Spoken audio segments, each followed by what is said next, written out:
नमस्कार दोस्तों, आपके अपने चैनल स्मार्ट स्टडी 78 में आपका स्वागत है। दोस्तों आज हम जानेंगे कि टीएसएसबी पीआरटी का जो एग्ज़ाम 18 फरवरी शिफ्ट 1 का जो एग्ज़ाम हुआ है वो कैसा आया था, उसका एनालिसिस करने वाले हैं इस वीडियो में। और पेपर कैसा आया था, लेवल कैसा था और आपको कौन कौन से टॉपिक आगे करके जाने हैं, इस पर हम बात करने वाले हैं। तो वीडियो में लास्ट तक जरूर बने रहें और जो क्वेश्चन आए हैं मैं उन्हें कराने वाली हूँ। तो क्लास स्टार्ट करते हैं। दोस्तों यहाँ से आपके क्वेश्चन स्टार्ट होते हैं। देखिए पहला क्वेश्चन आया था आपका, भारतीय नागरिकों को भारत के किसी भी भाग में बसने और निवास करने का अधिकार किस अनुच्छेद में दिया गया है। दोस्तों अगर मैं बात करूँ आर्टिकल की, तो आपके आर्टिकल बहुत आ रहे हैं, आपको आर्टिकल करके जाने हैं। देखो आर्टिकल से इसमें क्वेश्चन यानी कि जो मैंने कल जो शिफ्ट में कराया था, यानी कि उसमें भी आपके आर्टिकल पूछे जा रहे हैं और आपके संशोधन पूछे जा रहे हैं। ये आपको करके जाने हैं, इंपोर्टेंट बन रहे हैं। यहाँ से आपके कोई भी ऐसी शिफ्ट नहीं है जिसमें आर्टिकल के क्वेश्चन ना पूछे हों, तो आपको करके जाने हैं आर्टिकल। तो इसमें क्या पूछा है, इसमें हम बात कर लेते हैं। इसमें देखते हैं क्या पूछे। तो इसमें पूछा है कि अगर हम कहीं भी बस सकते हैं या निवास कर सकते हैं तो उसका जो अधिकार है वो कौन से अनुच्छेद में है। तो मतलब बताइए कौन सा है। तो इसका इसमें जो करेक्ट आंसर था वो आपका 19 यानी 19वें अनुच्छेद में ये बात कही गई है। तो आपको आर्टिकल जरूर तैयार करके जाने हैं। तो आगे मैं बात करती हूँ कि कौन सा क्वेश्चन पूछा था। ये पॉलिटी में आपके यहीं से ही क्वेश्चन आ रहे हैं। तो आपकी जो करंट है वो 2025 की पूछी जा रही है। 2025 की आपकी करंट आ रही है। तो ऐसा कोई सा भी नहीं है जिसमें आपके मतलब करंट के क्वेश्चन ना दे रखे हों। 2000 सारी शिफ्टों में 2025 की करंट पूछी जा रही है। मैंने जो पीछे आपका एनालिसिस कराया था 17 फरवरी का, उसमें भी आपकी 2025 की ही करंट दिखाई दी मैंने आपको। तो वो भी करके जानी है। जिसने वो क्लास नहीं देखी है वो जरूर देख लें। देखिए दूसरा क्वेश्चन क्या पूछा था। दूसरा क्वेश्चन पूछा था कि जनवरी 2025 में निम्नलिखित में से किसे भारतीय अंतरिक्ष अनुसंधान संगठन यानी इसरो का अध्यक्ष नियुक्त किया गया था। 2025 में जो इसरो का जो अध्यक्ष है वो कौन था, यानी कि कौन बनाया था, तो आपको बताना था उसमें। तो आपके 4 ऑप्शन वहाँ आए थे। तो इसका करेक्ट आंसर आपका कौन सा था। तो आपका करेक्ट आंसर था doctor BM Narayan. BM Narayan ये आपका करेक्ट था। वहाँ पर जो भी फ्रेंड्स देके आए हैं वो अपने आंसर को मिलाते रहें। तो अब चलते हैं नेक्स्ट क्वेश्चन पर। नेक्स्ट क्वेश्चन कौन सा आया था आपका। तीसरा क्वेश्चन जो आया था वो आपका 2024 से पूछा था। वैसे ये मतलब पॉलिटी के क्वेश्चन ज़्यादा आ रहे हैं। देखिए पॉलिटी का ही क्वेश्चन है आपका ये। तो देखिए नवंबर 2024 में निम्नलिखित में से किसे भारत का नियंत्रक एवं महालेखा परीक्षक यानी कि CAG होता है ना, नियुक्त किया गया था। यानी कि CAG के बारे में पूछा है। तो 2024 में CAG कौन नियुक्त किए गए थे। इन 4 आपके वहाँ ऑप्शन आए थे। तो इसका कौन सा करेक्ट था, तो देखते हैं इसका कौन सा करेक्ट था आपका। तो इसमें आपका करेक्ट आंसर था के संजय मूर्ति। इन 2024 में बने थे। ये जो बने थे 2024 में आपके महालेखक परीक्षक बनी थी। ये बदलते रहते हैं तो आपको वो भी करके जाने हैं। यानी कि CAG यानी कि महालेखा परीक्षक हो गए और भी हैं। यानी कि पॉलिटी बहुत इंपॉर्टेंट है आपकी, बहुत इंपॉर्टेंट है। यहाँ से आपके क्वेश्चन भर भर कर आ रहे हैं और आपकी करंट भी पूछी जा रही है। तो वो भी आपको करके जानी है। ठीक है, अब मैं बात करती हूँ नेक्स्ट क्वेश्चन कौन सा पूछा था आपका। तो नीचे चलती हूँ। इसमें आपका पूछा था देखिए ये वाला क्वेश्चन पूछा था आपका, ये था 1905 में अंग्रेजों द्वारा किया गया बंगाल विभाजन आधिकारिक तौर पर किस वर्ष कर दिया गया था। तो आपको बताना है कि 2005 में अंग्रेजों के द्वारा जो बंगाल विभाजन हुआ था वो कब रद्द किया गया था, कौन से सन में रद्द किया गया था। तो बताइए। ये आपका जो आ रहा है ये वाला क्वेश्चन आपका हिस्ट्री से है, तो आपको बताना है। तो 1906, 1910, 1916 और 11। इसमें इसका करेक्ट आंसर आपका था 1911। डी इसका करेक्ट आंसर था वहाँ। और ये आपका डी इसका सही रहेगा। अब चलते हैं नेक्स्ट क्वेश्चन और कौन सा पूछा था आपका। नेक्स्ट देख लेते हैं। देखिए ये तो आपका प्रधानमंत्री से है क्वेश्चन। तो देखिए दिसंबर 2024 ये आपकी दिसंबर 2024 का पूछा है इसमें। दिसंबर 2024 में प्रधानमंत्री नरेंद्र मोदी ने किस खाड़ी देश की ऐतिहासिक यात्रा की, जो 43 वर्ष में किस भारतीय प्रधानमंत्री की पहली यात्रा थी। तो आपको बताना है कि 2024 में जो 43 वर्षों में जो प्रधानमंत्री ने जो पहली यात्रा की थी वो कहाँ की थी। तो उन्होंने पूछा है, तो आपको बताना था वहाँ पर। इसमें 4 ऑप्शन आपके वहाँ आए थे। तो इसका करेक्ट आंसर कौन सा था। तो आपका करेक्ट आंसर था कुवैत, यानी कि कुवैत इसका वहाँ पर सही आंसर था। इस प्रकार के मैंने आपको दिखा रही हूँ, इस प्रकार के आपके क्वेश्चन पूछे जा रहे हैं। ये क्वेश्चन आपको करके जाने हैं। और दोस्तों जो भी इस चैनल पर नए हैं तो प्लीज़ सब्सक्राइब जरूर कर लीजिए। मैं टाइम आपके एनालिसिस कराती रहूँगी, जिससे आपको आइडिया लगता रहेगा कि कौन से क्वेश्चन ज़्यादा पूछे जा रहे हैं और किस प्रकार के लेवल के पूछे जा रहे हैं। तो अब चलते हैं नेक्स्ट क्वेश्चन पर। नेक्स्ट क्वेश्चन किस चीज़ का पूछा था।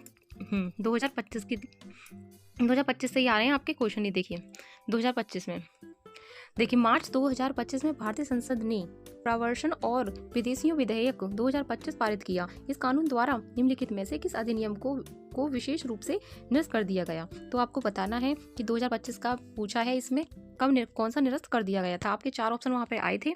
तो ये देखिए, तो पहला था आपका वहाँ पर, पहला कौन सा था आपका? राष्ट्रीय सुरक्षा अधिनियम 1980, तीसरा था अवैध प्रवासी निर्धारण अधिनियम 1983, नागरिकता अधिनियम 1955 और चौथा ऑप्शन था आपका विदेशी अधिनियम 1940। तो इसका वहाँ जो करेक्ट आंसर था वो आपका कौन सा था? वो आपका विदेशी अधिनियम 1940 में था। ये आपको याद रखना है। ये इसका करेक्ट आंसर आपका ये वाला था। ठीक है, अब देखते हैं नीचे क्वेश्चन कौन सा पूछा था आपका। देखिए ये वाला क्वेश्चन पूछा था आपका।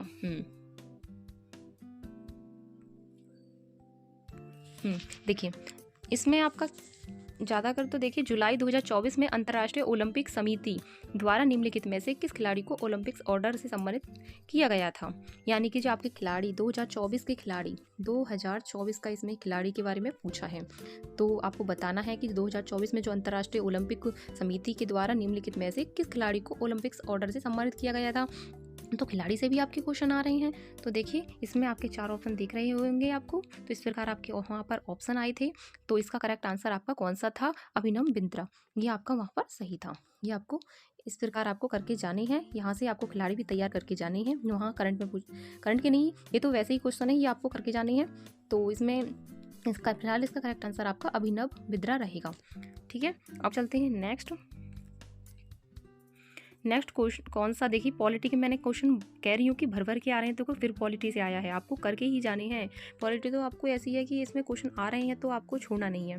तो देखिए निःशुल्क कानून सहायता भारतीय संविधान के किस भाग का हिस्सा है? निःशुल्क कानून सहायता जो भारतीय संविधान के किस भाग का हिस्सा है, यानी कि जो हमारी जो निःशुल्क कानून जो होता है वो किस में आता है, तो आपको बताना था।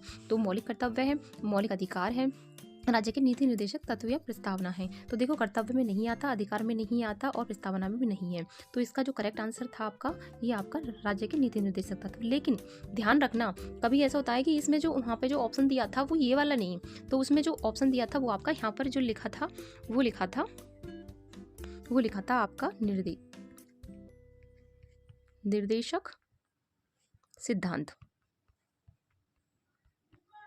निर्देशक सिद्धांत इस प्रकार लिखा हुआ था। ये वहाँ पर आपका करेक्ट होगा। आपका पेपर में मतलब आपने ये वाला करेक्ट किया तो आपका सही होगा। तो मैंने बता दिया है ये वाला था आपका, यानी कि ये और ये सेम ही है। ठीक है, नीति निर्देशक तत्व ही है, तो वैसे सही है ये। अब चलते हैं नेक्स्ट क्वेश्चन पर। देखिए नेक्स्ट क्वेश्चन कौन सा था? नीचे ये वाला क्वेश्चन था। ये आपका कहाँ से आता है? तो देखिए ये वाला क्वेश्चन जो आता है आपका यानी कि गुप्तोत्तर काल में अग्रहार भूमि का प्रशासक कौन करता था? यानी गुप्तोत्तर काल का जो अग्रहार जो होता है वो उसका प्रशासन भूमि पर कौन करता है? तो ग्राम सभा, सामंत, भिक्षुक या ब्राह्मण कौन करता है? तो इसका करेक्ट आंसर आपका वहाँ क्या था? आपका ब्राह्मण था। जिसने भी ब्राह्मण लगाया है उनका एकदम सही है, उनका जो आंसर है वो एकदम करेक्ट है। ठीक है, तो आगे हम बात करते हैं फिर नेक्स्ट क्वेश्चन कौन सा था आपका। सारी आपकी जीके है ये। तो देखिए अब आपकी आती है भारतीय राष्ट्रीय मानव अधिकार आयोग में पूर्णकालीन कर्मियों की कुल संख्या कितनी होती है? तो आपको बतानी थी वहाँ पर कि कितनी संख्या होती है। अध्यक्ष और 5 सदस्य, अध्यक्ष और 7 सदस्य, अध्यक्ष और 3 सदस्य, अध्यक्ष और 4 सदस्य। इस प्रकार आपको वहाँ ऑप्शन दिख रहे होंगे। और आपकी इसका जो करेक्ट आंसर है वो आपका कौन सा रहने वाला है? वो आपका अध्यक्ष और 5 सदस्य रहेगा, क्योंकि इसका जो करेक्ट आंसर है वो आपका यही रहने वाला है। इसमें अध्यक्ष होते हैं और उसके 5 सदस्य आपको देखने को मिलते हैं। तो ये इसका सही था। अब चलते हैं नेक्स्ट क्वेश्चन पर। नेक्स्ट क्वेश्चन कौन सा पूछा था दोस्तों? वेरी इंपॉर्टेंट क्वेश्चन है, आप इन्हें करके जाइए जरूर। ठीक है, निम्नलिखित में से कौन सा थार मरुस्थल क्षेत्र की विशेषता नहीं है? थार मरुस्थल की विशेषता नहीं है, आपको बताना है। तो देखिए ये मरुस्थल से पूछा गया क्वेश्चन है, तो ये तो बेसिक ही है वैसे। लेकिन देखिए अरावली पर्वत, ये आपका करंट का नहीं है, क्योंकि करंट तो सिर्फ 2025 की आ रही है, ये तो पहले से ही है। यानी कि देखिए यानी कि अरावली पर्वतमाला, विंध्याचल पहाड़ियाँ, कच्छ का रण और सिंधु नदी का मैदान। तो आपको वहाँ पर कौन सा करेक्ट करना था? वो आपको विंध्याचल पहाड़ियाँ करनी थी, क्योंकि ये थार मरुस्थल क्षेत्र की विशेषता नहीं है, क्योंकि ये इससे अलग होता है। क्योंकि कच्छ और रण और अरावली पर्वत, सिंधु नदी का मैदान सभी वहीं पर मिलते हैं, लेकिन ये वाला नहीं है। यानी कि इसमें नहीं पूछा है तो आपको नहीं बताना था, यानी कि ये इसका करेक्ट आंसर है। जिस भी फ्रेंड्स ने ये लगाया है उनका सही है। ठीक है, अब चलते हैं नेक्स्ट क्वेश्चन पर। नेक्स्ट क्वेश्चन कौन सा पूछा गया था? नेक्स्ट क्वेश्चन पूछा गया था आपका ये साइंस से, यानी कि आपके जो साइंस से क्वेश्चन पूछा गया था। देखिए ये वाला यानी कि जो आपके अम्ल वगैरह है ना वो आपको करके जाने हैं, यानी कि आपके जो अम्ल हैं, लवण वगैरह होती है ना, ये क्षार वगैरह जो आपका होता है ये आपको करके जाने हैं। बिल्कुल इम्पोर्टेंट है, अम्ल का, लवण का और जो क्षार वगैरह होती है ना, क्षार, ये तीनों तो बहुत ही इंपॉर्टेंट है, ये आपको करके जाने हैं वहाँ। यानी साइंस में कुछ नहीं, लेकिन इनसे क्वेश्चन पूछे जा रहे हैं, ये आपको करके ही जाने हैं। तो इसमें क्वेश्चन में क्या पूछा है इन्हें मत छोड़ देना, क्योंकि साइंस वगैरह से जो क्वेश्चन पूछे जा रहे हैं तो यहीं से पूछे जा रहे हैं, ये भी आपको करके जाने हैं वहाँ पर। तो देखिए इसमें क्या पूछा है, इसमें पूछा है नींबू, सिरका और दही जैसे खट्टे पदार्थों में खट्टे स्वाद का मुख्य कारण क्या होता है। यानी कि नींबू, सिरका, दही ये खट्टे क्यों होते हैं, इसमें पूछा है किसके कारण होते हैं। तो आपने ये तो बेसिक क्वेश्चन है, देखो खट्टे क्यों होते हैं, क्योंकि उसमें अम्ल होता है, तो इसका अम्ल आंसर वहाँ सही था, क्योंकि ये तो सभी फ्रेंड्स ने सही किया होगा वैसे तो लेकिन इसका करेक्ट आंसर आपको ये मिलेगा। वैसे बेसिक क्वेश्चन आया है इसमें से, फिर भी आपको करके जाने हैं, कुछ भी छोड़ना नहीं है, क्योंकि आपके ऐसा होता है बेसिक क्वेश्चन भी आपके गलत हो जाते हैं तो वो आपको कन्फ्यूजन की वजह से, लेकिन आपको करके जाने हैं जो आपको कन्फ्यूजन ना होगा। ठीक है, इसका करेक्ट आंसर आपका ए रहेगा। ठीक है, अब चलते हैं नेक्स्ट क्वेश्चन पर। नेक्स्ट क्वेश्चन कौन सा आएगा आपका, देखो ये भी आपका वहीं से आ रहा है, पॉलिटी से। देखिए मैंने आपको बताया था ना करके ही जाने हैं पॉलिटी, तो अब मैं बताती हूँ कि ये क्वेश्चन आपका पंचायत से आया है, ग्राम पंचायत वगैरह होती है ना, उनसे क्वेश्चन पूछा जा रहा है पंचायत से। भारत में पंचायत व्यवस्था के संदर्भ में ग्राम सभा क्या है, यानी कि ग्राम सभा के बारे में पूछा था वहाँ पर कि ग्राम सभा क्या होती है। तो सभी अगर आपने ग्राम सभा पढ़ रखी है तो आप आसानी से इस क्वेश्चन को कर ले जाओगे, आसानी क्वेश्चन था वैसे तो, ये ग्राम सभा के बारे में पूछा था। तो इसमें आपके 4 ऑप्शन दिखाई दे रहे थे कि ग्राम सभा निवासियों की विचार विमर्श सभा, ब्लॉक स्तरीय समिति, शहरी क्षेत्र के लिए न्यायिक निकाय और राज्य प्रतिनिधियों की एक सलाहकार परिषद होती है। तो अगर मैं बात करूं तो देखिए जो ग्राम सभा होती है वो सभी निवासियों के यानी कि विचार विमर्श करने की सभा होती है। यानी आपने देखा भी होगा गांव में निवास करने, यानी गांव में जो सभी इकट्ठे होते हैं तो आपस में विचार विमर्श ही तो करते हैं, बातें तो करते हैं, तो यानी कि जो भी टॉपिक होता है उस पर बात करते हैं। तो ये वैसे भी आप कर सकते थे, आसानी था।